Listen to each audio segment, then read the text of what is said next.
तालिबान ने मंगलवार रात को अपनी अंतरिम सरकार बना ली है, इसका ऐलान भी कर दिया है और मुल्ला मोहम्मद हसन अंखूद अफगानिस्तान के नए प्रधानमंत्री बनने जा रहे हैं। नई कैबिनेट में कई ऐसे चेहरे भी हैं जिन्हें अंतर्राष्ट्रीय संस्थाओं ने ग्लोबल आतंकी घोषित किया है। कैबिनेट के ऐलान के साथ तालिबान ने अपनी नई नीति का भी ऐलान कर दिया है और उन्होंने कहा है कि अफगानिस्तान में अब शरिया कानून के तहत शासन चलाया जाएगा। तालिबान ने अपनी नई नीति का ऐलान करते हुए कहा कि किसी को भी भविष्य की चिंता नहीं करनी चाहिए। हमारी पहली कोशिश है कि देश की दिक्कतों को कानूनी तरीके से सुलझाया जाए। तालिबान ने कहा कि बीते 2 दशकों से जो हमने संघर्ष किया उसकी 2 ही मकसद थे। तालिबान के मुताबिक सबसे पहले विदेशी ताकतों को देश से बाहर निकालना और फिर अपना एक इस्लामिक सिस्टम यहां पर लागू करना। इसी के तहत भविष्य में अफगानिस्तान में सरकार और आम लोगों की जिंदगी को शरिया कानून के तहत चलाया जाएगा। तालिबान ने कहा है कि नई सरकार की कोशिश अफगानिस्तान में शांति स्थापित करना है और आगे माहौल ठीक होता जाएगा।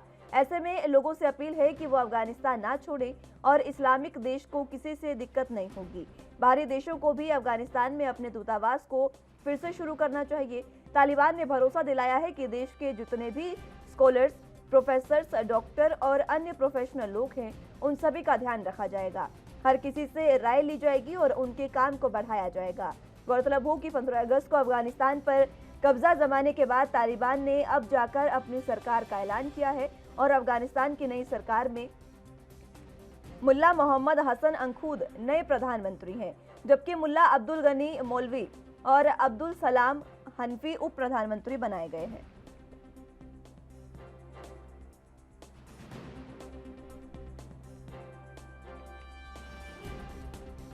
तो तालिबान ने अफगानिस्तान में अपनी सरकार का ऐलान कर दिया है और इसी के साथ मंगलवार रात को अफगानिस्तान में अब आतंकी सरकार बनती नजर आ रही है। आतंक का कह सकते हैं कि वहां पर शुरुआत हो चुकी है, क्योंकि जो मंत्री पद पर नियुक्त किए गए हैं, जिनको कैबिनेट में जगह दी गई है, उनमें कई अंतर्राष्ट्रीय संस्थाओं ने ग्लोबल आतंकी उनको घोषित किया है और आतंकी ही यहां पर कैबिनेट बैठक में मौजूद हैं।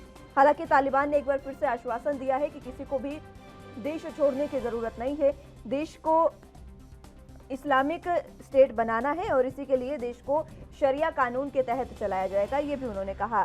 साथ ही उन्होंने ये भी साफ कर दिया कि अब शरिया कानून अभी से लागू होता है और अब आप घर से बाहर नहीं निकले, ये उन्होंने कहा है। आपको बता दें कि तालिबान ने नई सरकार की कोशिश अफगानिस्तान में शांति स्थापना करने के लिए की है, ये भी तालिबान ने बयान दिया और इसी के साथ उसने साफ तौर पर कहा कि बाकी बाहरी देश जो हैं वो भी अफगानिस्तान में अपना दूतावास एक बार फिर से खोल सकते हैं और तमाम देशों के साथ संबंध स्थापित किए जाएंगे। साथ ही साथ शांति व्यवस्था को पूर्ण तरीके से बनाया जाएगा।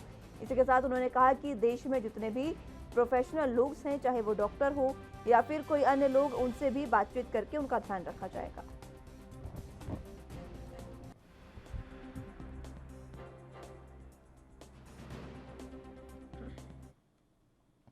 तो इसी पर तमाम जानकारी हमारे साथ साझा करेंगे और जो भी फिलहाल अफगानिस्तान में हालात बनते नजर आ रहे हैं उस पर चर्चा करने के लिए हमारे साथ दोनों गेस्ट मौजूद हैं। उनका तारुफ आपसे करवा देते हैं। ईशान त्यागी जी हमारे साथ पॉलिटिकल एक्सपर्ट के रूप में जुड़ चुके हैं, बहुत स्वागत है ईशान जी आपका।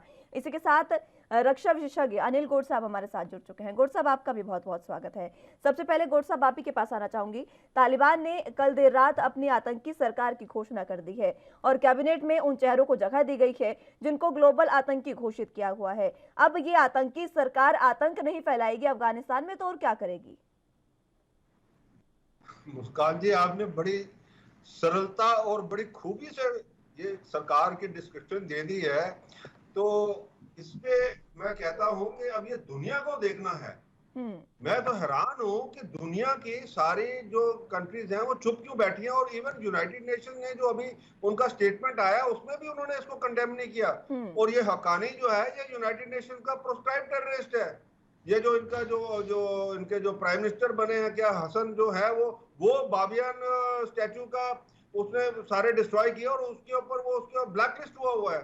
तो ये उन्होंने भी देखिए मैं कहूंगा चुंबक की बात यह है कि यूनाइटेड नेशन जो फाइनली अथॉरिटी हमने एक दुनिया ने बनाई थी वर्ल्ड वॉर 2 के बाद में कि भाई एक ऐसी वर्ल्ड वॉर 2 से पहले कि भाई उसमें जो है जो भी किसी देश का कोई ऐसी प्रॉब्लम होगी वहां सॉल्व होगी। तो अब उसने भी नहीं कहा कि जी ये आतंकी है। वो क्यों नहीं कहा? सोचने की बात ये, क्यों नहीं कहा? क्योंकि इसमें अमेरिका की मिली भगत है। तालिबान बनाया अमेरिका ने पाकिस्तान आईएसआई की मदद से, जब रशिया को निकालने के लिए 20 साल उसने लगा दिए सारी दुनिया को बेवकूफ बनाने में कि जी मैं आतंकियों के खिलाफ लड़ रहा हूं, आतंकवाद खत्म करने के लिए लड़ रहा हूं।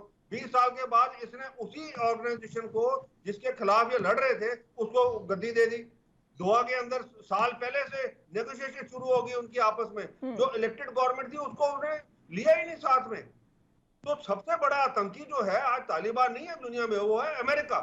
और अमेरिका ने अपना सही रूप दिखा दिया और सारे ये विश्व को देखना चाहिए कि अब वो अमेरिका जो है, देखिए इराक में घुसा, वहां पे उसने बेड़ा गर्क किया उस देश का, आईसिस खड़ा हो गया है। उसके बाद सीरिया, लीबिया, मिडिल ईस्ट देख लीजिए, जहां जहां गया है वहां पे उसने तबाही की। और उसके बाद में कमाई क्या की है उसकी, जो आर्म्स कंपनीज ने, पांचों आर्म्स कंपनी जो है, जो बोइंग है, रेथॉन है, नॉर्थरॉप है, ग्रूमन है, ये सारियों ने 10 गुना इनका जो है मुनाफा हुआ है।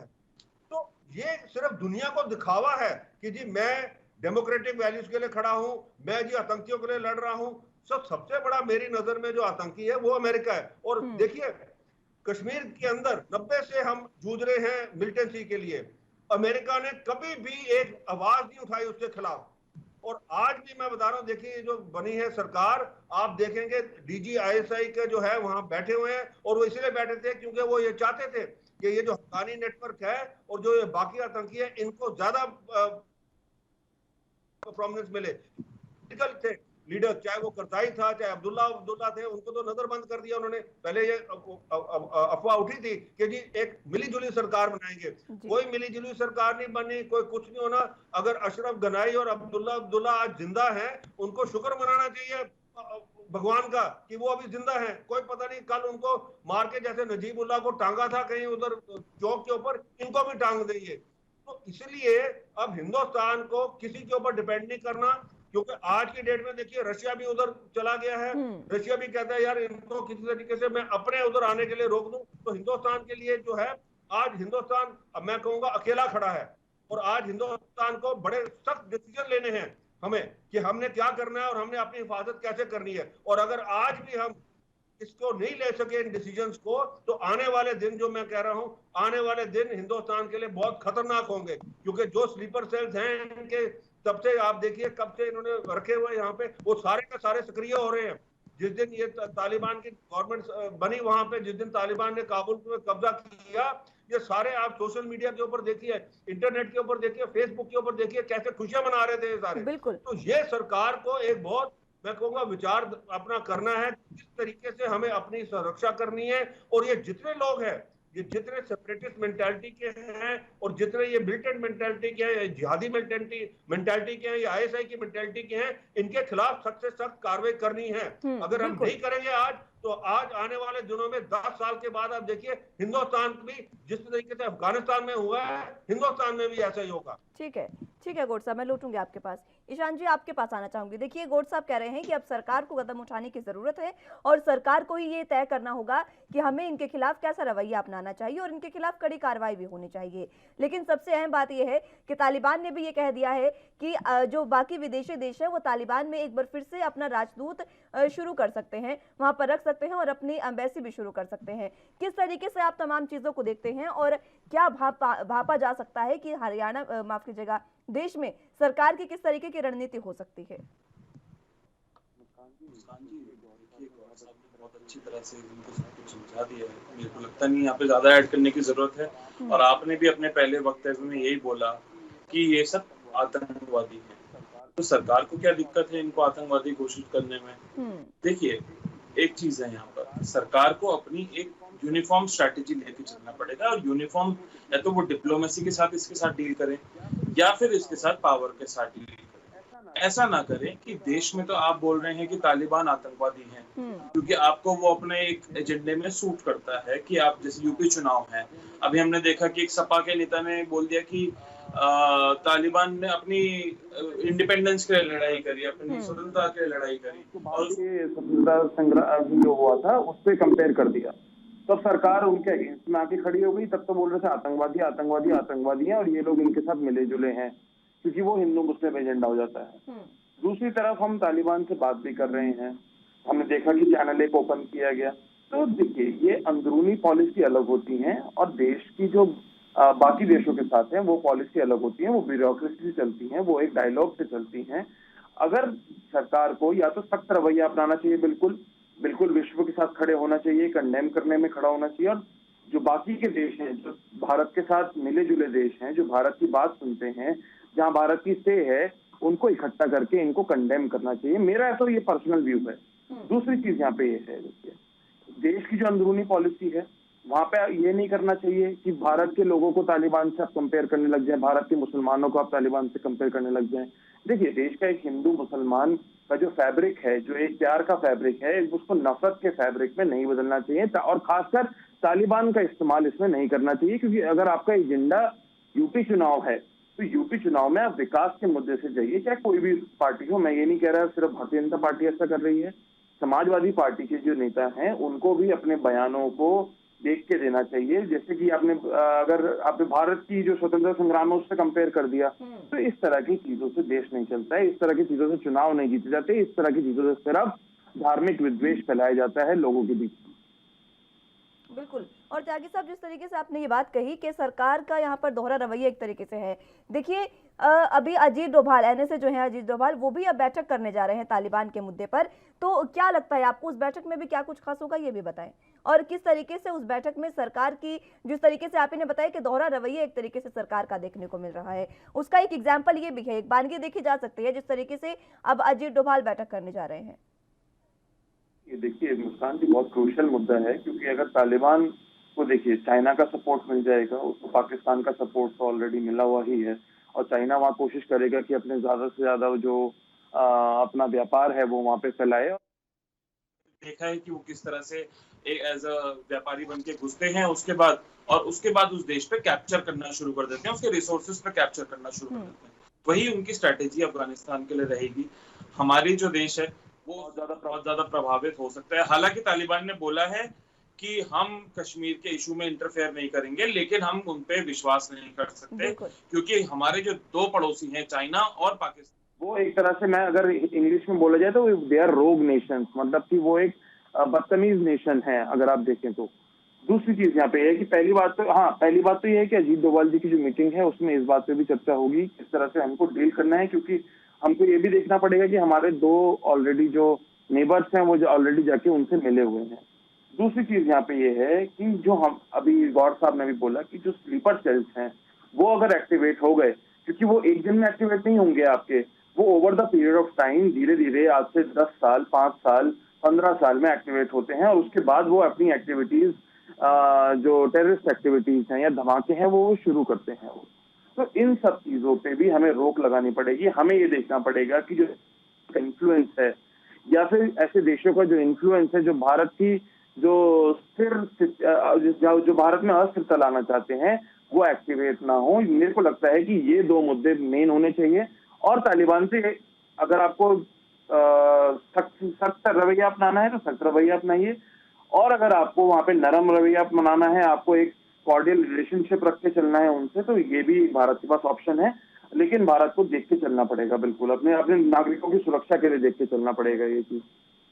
और ये देखना अहम भी है कि सरकार की क्या नीति हो सकती है और सरकार की क्या रणनीति तालिबान के खिलाफ या फिर उसके समर्थन में होगी, ये देखने वाली बात होगी।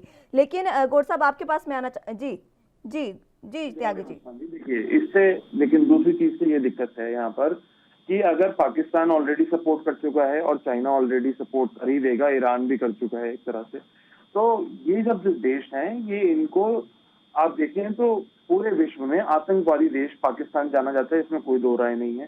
तो भारत अगर सपोर्ट करने लग जाता है तो भारत की भी छवि पूरे देश में, पूरे विश्व में खराब होगी।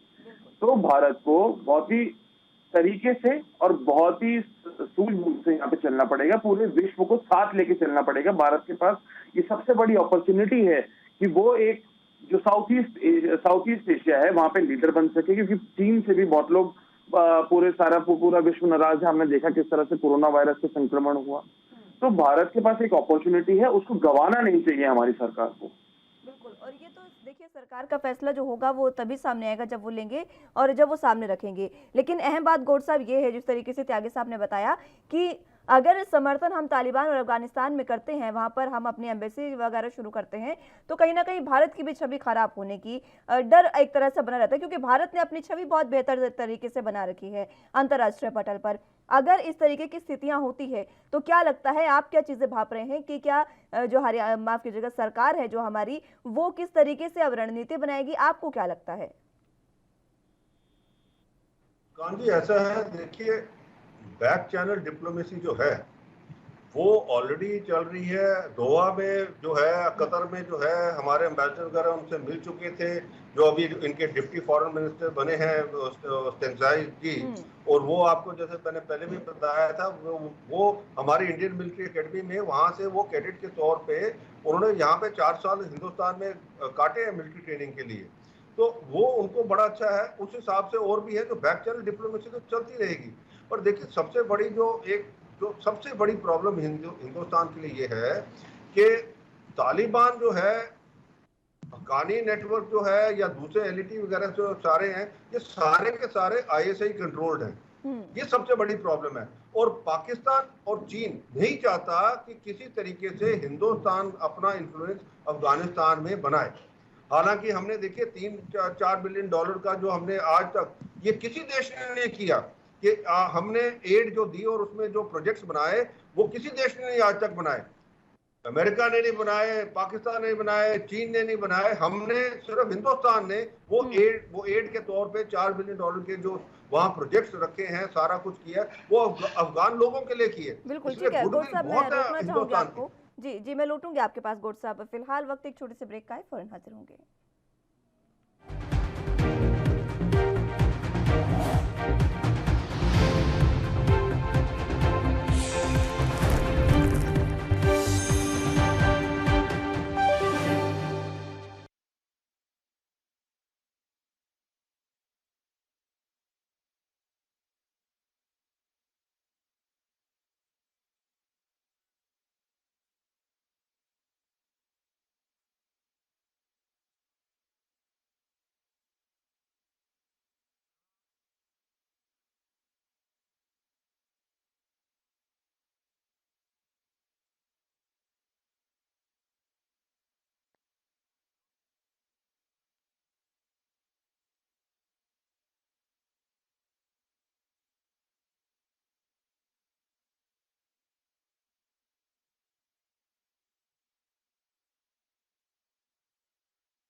के बाद एक बार फिर से स्वागत है आप सभी का। तो रुख एक बार फिर से मुद्दे की ओर कर लेते हैं। दोनों गेस्ट हमारे साथ मौजूद थे।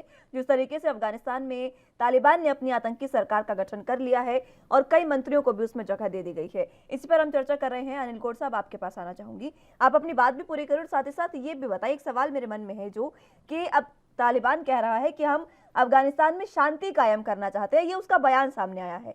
शांति, क्या इस तरीके के आतंकी हमले करके शांति बनाई जाएगी? जिस तरीके से हमने देखा जब अमेरिका ने जब एयर स्ट्राइक की थी, उसके बाद किस तरीके की स्थितियां वहां पर देखने को मिली, और उससे पहले जब सरेआम लोगों पर फायरिंग होती रही, इस तरीके से तालिबान जो है वो शांति कैसे स्थापित करेगा? मुस्कान जी, देखिए, सबसे बड़ी प्रॉब्लम तालिबान के साथ ये है कि जो आपने कहा वो शांति, तो उनको जो उनके वर्ड है ना, ये जो लफ्ज है शांति, ये इनकी डिक्शनरी में है ही नहीं। इनकी डिक्शनरी में सिर्फ ये है कि बंदूक उठाओ, गोली चलाओ, खत्म कर दो, बस। वो सीधी बात है, उसमें दो बातें है ही नहीं। अब आप देखिए, जिस हिसाब से ये प्रोटेस्ट हो रहा था, अभी काबुल में हो रहा था, हेरात में हो रहा था, किस हिसाब से इन्होंने फायरिंग शुरू कर दी, उसके ऊपर जर्नलिस्ट अरेस्ट कर लिए, सबको अरेस्ट कर लिया, और उसके बाद बयान आ गया उनका कि देखिए कि हम प्रोटेस्ट अपने तरीके से अलाउ करेंगे। मतलब कि इन्होंने जो करना है, देखिए, एक हिंदी की कहावत है, हाथी के दांत दिखाने की ओर और खाने की ओर। तो तालिबान, अगर हम सोचेंगे कि ये बदल जाएगा, ये तो मुश्किल है, मैं कहूँगा नामुमकिन है, क्योंकि इसके अंदर एलिमेंट जो हैं, ये ठीक है, जो अभी मंत्री हैं या दूसरे जो हैं सेंट्रल फिगर्स हैं वो नहीं, पर जो आगे तक इनके जो अंदर जो है एलिमेंट, वो उसको कंट्रोल करना बहुत ही मुश्किल है इनके लिए। एक दूसरी बात ये है कि देखिए, डिप्लोमेटिक चैनल जो है, हमारी बैक चैनल जो है, वो हमें खोल के रखने चाहिए, क्योंकि उसके अलावा चारा नहीं है। बिल्कुल। हेलो जी गौड़ साहब, आप अपनी बात रखिए, आवाज में सुन पा रहे हैं आपको। आवाज चली गई। चलिए, गौड़ साहब का फोन डिस्कनेक्ट हो चुका है, उनको एक बार फिर से जोड़ने की कोशिश करेंगे। त्यागी साहब, आपके पास आना चाहूंगी। देखिए, जिस तरीके से अभी फिलहाल हमारे बहुत से भारतीय ऐसे हैं जो अफगानिस्तान में फंसे हैं, अब उनको अगर हम भारत लेकर आते हैं वापस, तो कहीं ना कहीं हो सकता है कि जिस तरीके से हमारे राजदूत उनके साथ जाकर मिल गए, शायद कुछ लोग जो हो सकता है कि इसी तरीके से कुछ भी स्थितियां घटित हो सकती है। अगर हम सीधे तौर पर ना बात करें इसके बारे में, तो कुछ भी हो सकता है अगर हम वहां से भारतीयों को लेकर आते हैं। तो आपका क्या मानना है? भी कहा, गौड़ साहब बोल रहे हैं।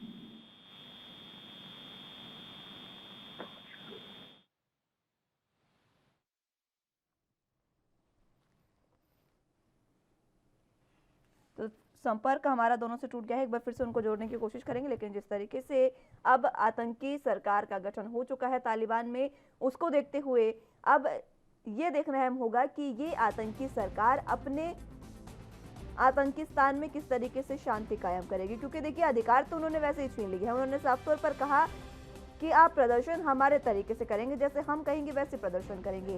यानी कि अब लोगों को अपनी बातें आगे रखने के लिए प्रदर्शन का भी अधिकार उनसे छीन लिया गया। और इसी के साथ अफगानिस्तान ना छोड़े ये भी कहा है। लेकिन जब इस तरीके के हालात हैं, तो आखिर कैसे शांति व्यवस्था कायम की जाएगी? जिन लोगों को कलम से नहीं, जिन लोगों को बंदूकों से प्यार हो, वो आखिर कैसे शिक्षा व्यवस्था को वहां पर सुधार पाएंगे?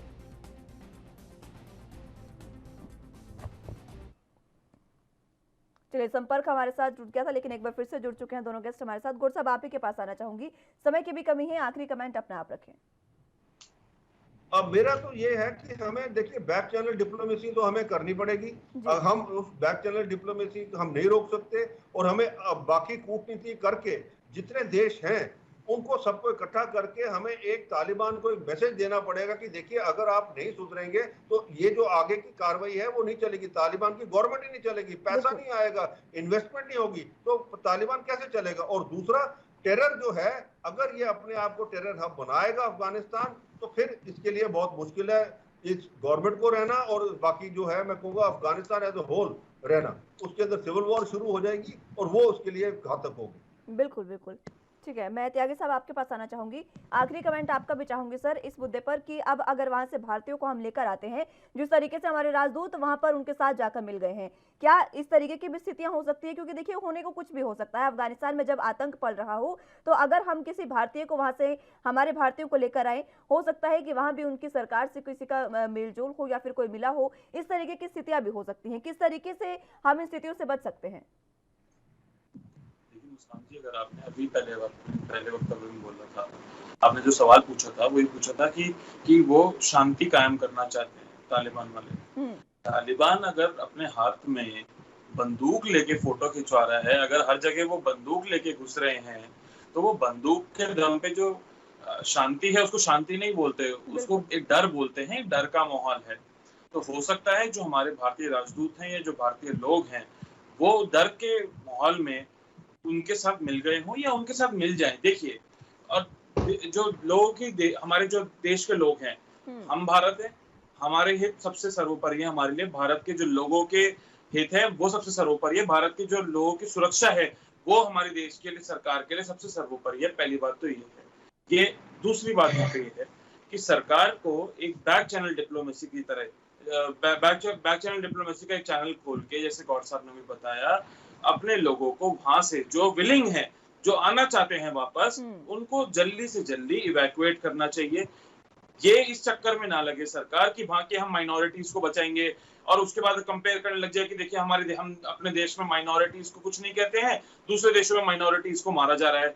तो भारत की जो सरकार है उसको एक सीधे देखते हुए सिर्फ अपने जो लोगों की सुरक्षा है उसको सबसे ऊपर रखना चाहिए और वहां से जो लोग आना चाहते हैं उनको जल्दी से जल्दी इवैक्यूएट करना चाहिए। बिल्कुल ठीक है, बहुत बहुत शुक्रिया ईशा त्यागी जी और गौड़ साहब, आप दोनों का हमारे साथ जुड़ने के लिए और चर्चा हमारे साथ करने के लिए। लेकिन जिस तरीके से आतंकी सरकार का गठन हो चुका है और आतंकिस्तान कहा जा सकता है अफगानिस्तान को, क्योंकि आप देख सकते हैं तस्वीरों में किस तरीके से बंदूक की नोक पर, बंदूक से कितना प्यार है इन आतंकियों को। जिस इंसान को, जिन लोगों को बंदूक से प्यार हो, वो आखिर कैसे ही शिक्षा व्यवस्था जो है उसको कायम कर सकेंगे, ये काफी अहम सवाल है। लेकिन अब देखना अहम होगा कि किस तरीके से तालिबान अफगानिस्तान में शांति व्यवस्था कायम करेगा।